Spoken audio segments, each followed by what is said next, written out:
Hi, I'm Jeff Kornberg, and on this episode of The Dragon's Tomb, I'm going to be teaching you how to play Sushi Go.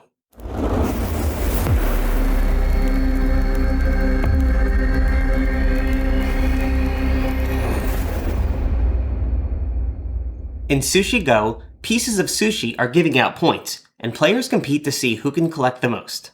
It's one of my all-time favorite games because instead of wasting time with gameplay, players get to spend most of their time where the real fun is, using math to figure out their score. These are sushi cards. Shuffle the deck and deal 15 to each player. The game takes place over 3 rounds. To start a round, all players simultaneously place their 15 cards face up in front of them. Now you're ready to start scoring. Each type of sushi gives points in different ways as you calculate your score from left to right. An egg nigiri gives you 1 point. A salmon nigiri gives you 2 points, and a squid nigiri gives you 3 points. Wasabi lets you multiply your current score by 3, but only if it appears directly next to a nigiri card. Otherwise, it's worth nothing. The amount of points a dumpling gives you depends on where it falls in your hand. If it's the first card, you get 1 point. If it's the third card, you multiply your score by 3. 6th card, you tack on the physical digit 6 to the front of your current score. 10th card, you multiply your score by 10, and 15th card, you multiply your current score by the power of 15. With chopsticks, you swap 4s and 2s. If the digit 4 appears anywhere in your current score, change it to a 2, and vice versa. For tempura, your current score equals x. Multiply x by 2.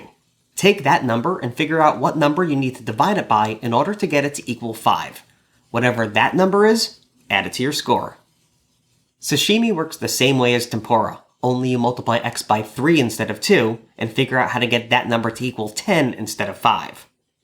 When you get to a maki roll, have every player check to see if their current score is perfectly divisible by 6.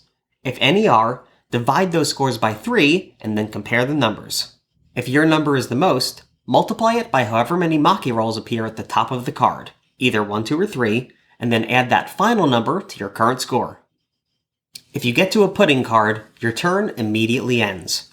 The player who gets to a pudding card the most quickly in a round gets to multiply their score by the power of 6. However, the player who gets to a pudding card the least quickly has to multiply their score by the power of -6.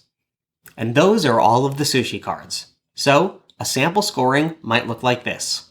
You start with 2 points from a salmon nigiri. Then, chopsticks changes that 2 into a 4. A dumpling in the third spot means you multiply 4 by 3 to get 12. Then, add 3 from this squid nigiri to get 15. Since this wasabi is next to a nigiri, multiply 15 by 3 to get 45. Another dumpling, this time in the 6th spot, means you add the digit 6 to the front of your score, turning 45 into 645. For tempura, 645 times 2 is 1,290. 1,290 equals 5 if you divide it by 258, so add 258 to your score to get 903. Add 3 from another squid nigiri to get 906. With the maki roll, you see that 906 is perfectly divisible by 6, so divide it by 3 to get 302. 302 turns out to be the highest number when you compare it to the other players who also have a score divisible by 6, so you multiply 302 by the 2 rolls at the top of the card to get 604. You add that to your score of 906 to get 1,510. A dumpling in the 10th spot means you multiply 1,510 by 10 to get 15,100. Finally, you run into a pudding card, which means your turn is now over. However, you got to your pudding the least quickest in your group, which means you now have to multiply 15,100 by the power of -6. Arriving at a final score of 1 over 11 septillion, 853 sextillion, 911 quintillion, 588 quadrillion, 401 trillion. Round 1 is now over. After 3 rounds, add all your points together, and the player with the highest total combined score wins the game. All in all, this game is a blast to play. Its point mechanics and cute artwork really make it feel like you're playing a fun game. And players will have such a good time calculating their scores, it'll make you wonder why there aren't even more games completely devoid of meaningful gameplay. So, if you're having people over for a get-together or party, definitely make sure you've got a copy of Sushi Go.